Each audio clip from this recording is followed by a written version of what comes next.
Buenos días. Vamos entonces a comenzar con la clase de antiinflamatorios no esteroides. Como ustedes podrán ver en esta diapositiva, la importancia de conocer la farmacología de los antiinflamatorios no esteroides se vuelve muy relevante para la práctica médica, ya que los AINES son uno de los grupos, si no el más importante, de los grupos consumidos a nivel mundial por la población. Como son uno de los grupos farmacológicos más utilizados y que más gasto en salud implican, también, como ustedes podrán ver, son responsables de un porcentaje muy alto de las internaciones en los diferentes países. Este porcentaje elevado de internaciones relacionadas con los efectos adversos de un AINE, principalmente, como vamos a ver después, están dados por los efectos adversos más comunes de los AINES, que son a nivel gastrointestinal y renal. Por lo tanto, conocer la farmacología de los AINES es muy relevante independientemente de la especialidad que ustedes vayan a hacer. La otra característica particular que tienen los AINES es que, si bien hoy en día son la principal arma terapéutica para el dolor, ya como podrán ver en la diapositiva, hace muchísimos años atrás, Hipócrates trataba el dolor en los niños con algo que era una poción, una fórmula a base de corteza del sauce. Y la corteza del sauce no tiene más que ácido salicílico en su componente. Por lo tanto, fíjense que ya hace muchísimos años Hipócrates trataba el dolor y la fiebre con ácido salicílico, que es uno de los AINES que también hoy más se utilizan. Posteriormente, a lo largo de los años, se logra descubrir y sintetizar la fórmula. Hoffman, que fue uno de los fundadores del laboratorio Roche en el siglo XIX, sintetiza el ácido acetil salicílico, la clásica aspirina, que posteriormente también en el siglo XIX Bayer la introduce en el mercado. A partir de ahí comienza la historia de los antiinflamatorios no esteroides.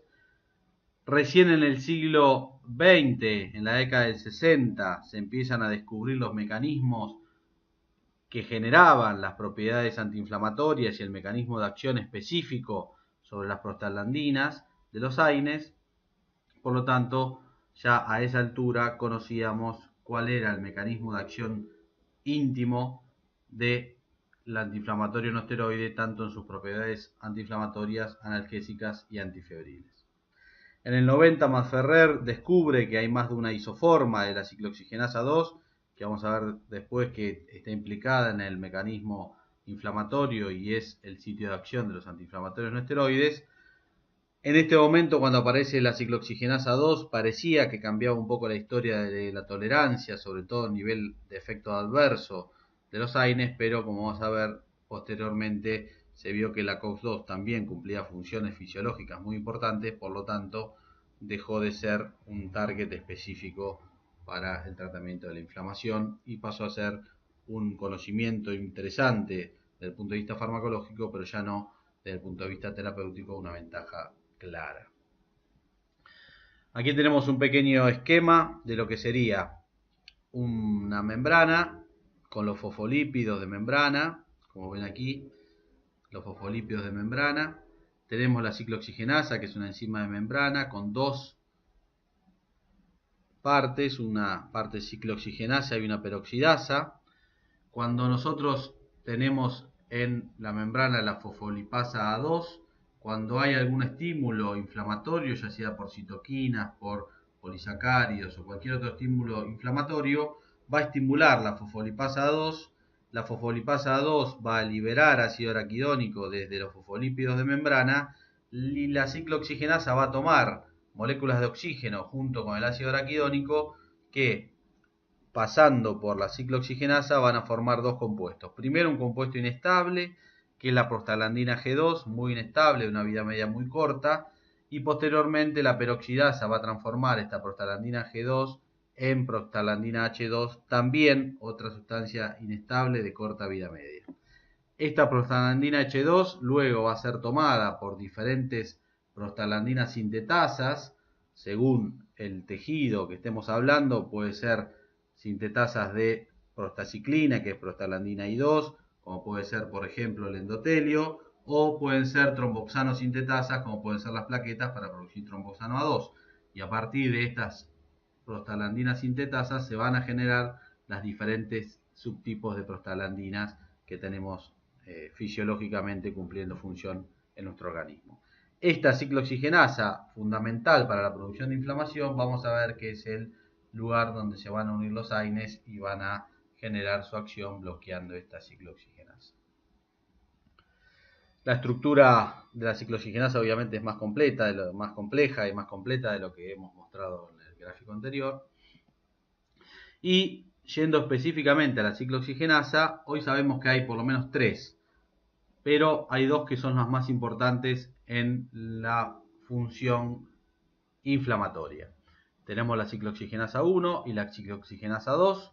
Sabemos que en lo relacionado con la inflamación, la ciclooxigenasa 1 es constitutiva, significa que siempre está presente y es la responsable de incrementar, junto con la ciclooxigenasa 2, la producción de prostaglandinas en los fenómenos inflamatorios. La característica que tiene, que al ser constitutiva, no cambia durante el proceso inflamatorio, no aumenta su expresión.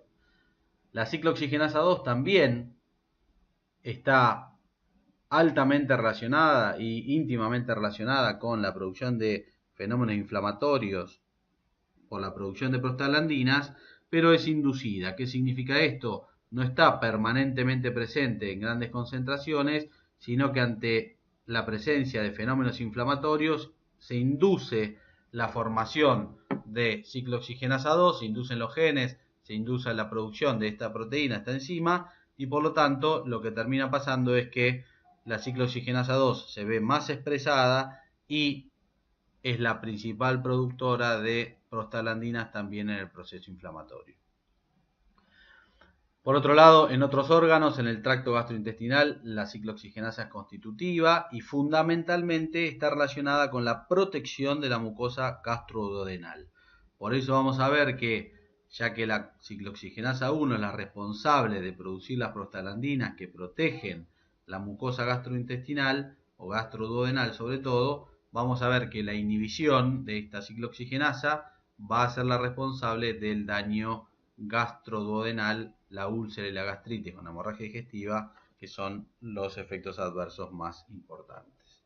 En el caso de la ciclooxigenasa 2 no cumple un rol específico en la protección de la mucosa gastroduodenal, pero sí, como aquí lo dice, se ha visto que aparentemente está incrementada su expresión, se induce en presencia de cuadros de tipo tumorales, ya sea benignos o malignos, colónicos, y esto dio a el desarrollo de la teoría que dice que si yo le doy un antiinflamatorio que bloquee específicamente la ciclooxigenasa 2 a un paciente con alto riesgo de cáncer de colon porque tiene poliposis familiar o algún antecedente o alguna predisposición genética para cáncer de colon, el darle un inhibidor de la ciclooxigenasa 2 le disminuye el riesgo de cáncer de colon. Esto se ha comprobado, esto fue lo que llevó al desarrollo de ciertos estudios para tratar de demostrar que el uso de un inhibidor de la ciclooxigenasa 2 disminuía el cáncer de colon, pero también estos estudios a largo plazo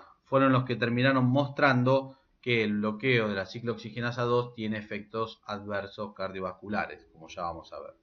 A nivel del riñón, el otro lugar que es muy importante, como podrán ver, tanto la COX-2 como la COX-1 son constitutivas, o sea, están siempre presentes, y en realidad, como ustedes pueden ver, y después vamos a ver las funciones específicas de las diferentes prostaglandinas, están básicamente mediando la regulación de la perfusión renal y de mantenimiento del filtrado glomerular, sobre todo en situaciones de estrés renal, como pueden ser cuadros de hipoflujo o de hipovolemia. Por lo tanto, son muy importantes las prostaglandinas, como después también vamos a ver, para el mantenimiento de una adecuada función renal, sobre todo en situaciones de tensión o de riesgo renal. A nivel cardiovascular, aquí también es muy importante, esta es información que ya tiene varios años, pero que fue relevante a la hora de entender por qué la inhibición de la ciclooxigenasa 2 producía trombosis arterial. Se sabe que la ciclooxigenasa 1 es constitutiva, o sea, está siempre presente a nivel de las plaquetas, y básicamente en las plaquetas es la responsable de la producción de tromboxano, principal proagregante de las plaquetas. Por otro lado, el endotelio también es constitutiva y genera la prostaciclina, que es la prostaglandina I2, que es uno de los principales antiagregantes producidos por el endotelio. La ciclooxigenasa 2, por otro lado, es constitutiva, también está siempre presente y produce también prostaciclina. Fundamentalmente en el endotelio parece ser la ciclooxigenasa 2 y se ve muy inducida, o sea, aumenta su expresión en fenómenos de aterosclerosis y vasculitis, o sea, cuando hay daño endotelial. Esto sería la base por la cual se cree que en cuadros de riesgo vascular, pacientes con aterosclerosis o vasculitis, que tienen daño endotelial y que tienen más riesgo de trombosis arterial, la inducción de la ciclooxigenasa 2 permitiría mayor producción de prostaciclina y mayor efecto antiagregante. Por ello, cuando yo la bloqueo en forma selectiva con un inhibidor de la ciclooxigenasa 2, estoy bloqueando este efecto antiagregante, por lo tanto, favorezco la agregación plaquetaria. ¿Por qué? Porque la plaqueta, como tiene COX-1, no va a quedar inhibida. Si inhibo específicamente a la COX-2, lo que hago es sacar el efecto antiagregante y este sería el mecanismo por el cual los inhibidores selectivos de la COX-2 generaron aumento de los eventos cardiovasculares que llevaron a muchos de ellos discontinuarse del mercado. Por otro lado, también cumplen un rol a nivel reproductivo y a nivel hueso, pero en este caso, para lo que a nosotros nos interesa, es un dato menor. Como dijimos, lo otro que tenemos que ver son las funciones de las diferentes prostaglandinas en los diferentes órganos. De esta forma nosotros vamos a poder entender, si sabemos cuáles son las funciones de las prostaglandinas en los diferentes órganos, vamos a entender perfectamente qué efectos colaterales vamos a tener si con un AINE inhibimos la producción de prostaglandinas, qué efectos adversos o qué efectos terapéuticos. De esta tabla que están viendo en la pantalla, lo importante tiene que ver con las acciones de las diferentes prostaglandinas a nivel vascular y a nivel cardiovascular.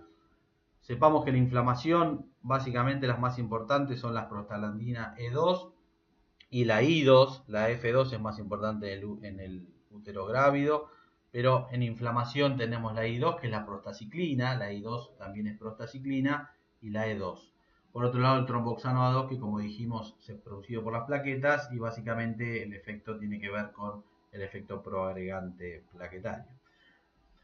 Si nosotros vemos a nivel vascular, veamos que tanto la prostaglandina E2 como la I2 van a producir relajación vascular y aumento de la permeabilidad.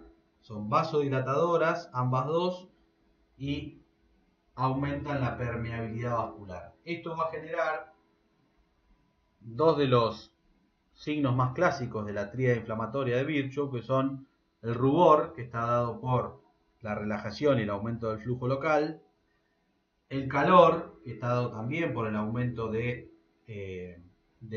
flujo plasmático en la zona de inflamación, por eso tenemos calor, aumento de la temperatura y rubor, y la permeabilidad vascular que generan el aumento de la permeabilidad vascular que genera las prostaglandinas E2 e I2, lo que van a hacer es favorecer la aparición de edema, y eso genera el tumor o la hinchazón, digamos, el aumento del edema genera que el tejido inflamado se inflame y genere hinchazón y aumento del tamaño local, básicamente por la aparición de edema. Entonces, tanto la prostaglandina E2 como la I2 generan relajación vascular, vasodilatación, aumento del flujo vascular y aumento de la permeabilidad. Eso lleva a la aparición de ruboración, calor y edema con la tumoración clásica de un sitio inflamatorio.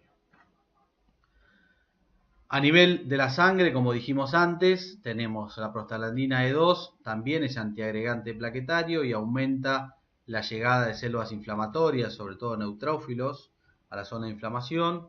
La prostaglandina I2 también es, como dijimos, es antiagregante plaquetaria. Y el tromboxano, como dijimos, es el principal proagregante plaquetario, o sea, aumenta la agregación plaquetaria.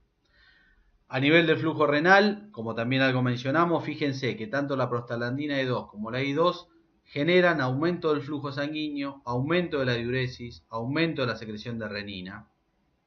Mecanismos muy importantes a la hora de cuadros en los cuales el riñón tiene un déficit de flujo real, ya sea por una hemorragia, deshidratación o un flujo efectivo, como puede ser un cuadro ascítico hematoso, donde la hipovolemia real o relativa genera una disminución del flujo sanguíneo renal, por lo tanto ahí se activa la producción de prostaglandinas que mantienen el flujo renal en esas condiciones. Por eso, si yo bloqueo con un antiinflamatorio la producción de estas prostaglandinas, vamos a ver que uno de los efectos adversos que puede generar es el desencadenamiento de insuficiencia renal aguda o deterioro renal. ¿Por qué? Porque le estoy quitando al riñón su principal mecanismo de defensa. Y a nivel digestivo, como también algo mencionamos, dijimos que la constitutiva era la ciclooxigenasa 1 y que producía básicamente un fenómeno de protección de la mucosa gastroduodenal. ¿Por qué? Básicamente, como ustedes pueden ver, la prostaglandina E2 disminuye la producción de ácido clorhídrico, por lo tanto disminuye la posibilidad de que el ácido dañe la mucosa, aumenta la producción de moco, el moco protege, es una capa que protege a la mucosa de la acción del ácido, aumenta la secreción de líquidos y el flujo en la mucosa, por lo tanto el poco ácido o los pocos protones que atraviesan la mucosa rápidamente son limpiados por el aumento del flujo local, por lo tanto son todos mecanismos, la disminución de la producción ácida, el aumento de la producción de moco y el aumento del flujo de la mucosa, son todos mecanismos de protección que se generan con la producción de prostaglandina E2. Si yo bloqueo con un AINE la producción de esta prostaglandina, voy a perder estos mecanismos de protección. Va a haber más producción de ácido, menos producción de moco, menos flujo, y eso puede llegar a aumento de la lesión de la mucosa gastroduodenal, aparición de úlcera, aparición de gastritis con hemorragias digestivas, que en muchos casos pueden ser cuadros graves que lleven a la muerte del paciente.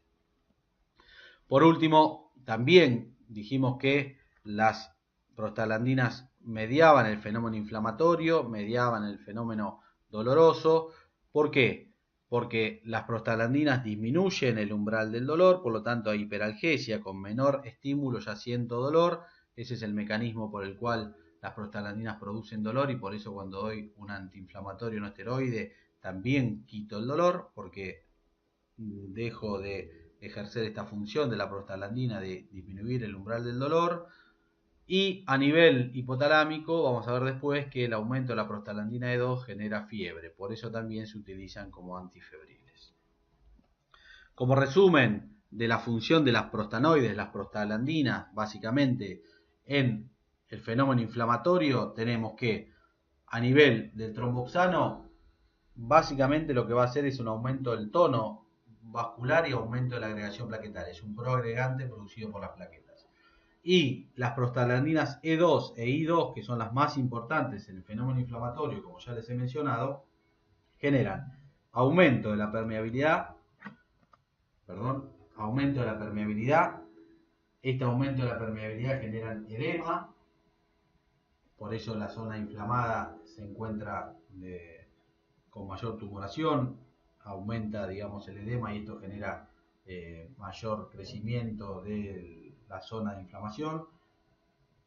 Reducen el tono microvascular, por lo tanto, producen vasodilatación. Esto genera aumento de la temperatura local y tumoración por aumento del flujo local. Y a nivel del dolor generan hiperalgesia, ¿sí?, con aumento del dolor, que puede ser en el caso de la prostaglandina E2 un dolor más duradero y en la I2 uno más intenso y corto. Y a nivel de las células inflamatorias producen quimiotaxis, o sea, estimulan mediante fenómenos de llamado de moléculas de adhesión, generación de moléculas de adhesión y otros mecanismos, generan atracción de células inflamatorias a la zona inflamada, la zona donde estuvo la noxa inflamatoria. Por lo tanto, esta quimiocinesis, este movimiento de células inflamatorias, favorece a que se potencie el fenómeno inflamatorio, ya que las células inflamatorias van a liberar citoquinas y otros mediadores inflamatorios que potencian y retroalimentan el fenómeno inflamatorio agudo. Hasta aquí entonces vamos viendo cuáles son las funciones fisiológicas de la ciclooxigenasa, de los fenómenos inflamatorios y las prostaglandinas en su rol en los diferentes fenómenos inflamatorios y en la protección de diferentes órganos. Ahora, ¿cómo actúan los antiinflamatorios no esteroides? Los antiinflamatorios no esteroides básicamente, como dije anteriormente, van a bloquear la ciclooxigenasa. Teníamos dos isoenzimas fundamentales en la inflamación, la ciclooxigenasa 1, y este es un pequeño esquema de lo que sería la ciclooxigenasa 1, donde tenemos la entrada del ácido araquidónico. El ácido araquidónico va a ingresar a lo que se llama el canal hidrofóbico de la ciclooxigenasa a través de la unión a ciertos residuos aminoácidos, no importa. Esta ciclooxigenasa va a generar prostaglandina G2 muy inestable, que va a ser tomada por la peroxidasa a producir la otra prostaglandina inestable, que es la H2, que rápidamente es tomada por las sintetasas para producir los diferentes subtipos de prostaglandinas. Los AINES van a bloquear, como vemos aquí, esta ciclooxigenasa. En el caso de la ciclooxigenasa 1, es diferente la estructura de la ciclooxigenasa 2 y por eso podemos tener drogas que son selectivas de la 1 y otras que bloquean tanto la 1 a la 2, o drogas que son selectivas de la 2. ¿Por qué se produce esto? Básicamente porque la molécula de la droga antiinflamatoria tiene que tener la capacidad de bloquear la entrada del ácido araquidónico a este canal hidrofóbico. En el caso de los AINES que bloquean a la COX-1, que tienen esa capacidad, tienen un tamaño molecular que les permite ingresar y unirse a los residuos aminoácidos para bloquear perfectamente la entrada del canal hidrofóbico. Por su peso molecular esto lo permite. En cambio, las moléculas que son inhibidores selectivos de la COX-2 no van a poder bloquear la ciclooxigenasa 1 porque su tamaño molecular es más grande, por lo tanto no pueden ingresar a la zona del canal hidrofóbico para unirse en forma adecuada a los residuos aminoácidos y bloquearlos. Entonces yo puedo bloquear en forma selectiva la ciclooxigenasa 1, sí, como podría con moléculas que tengan un tamaño molecular lo suficientemente pequeño como para ingresar al canal hidrofóbico y bloquearlo.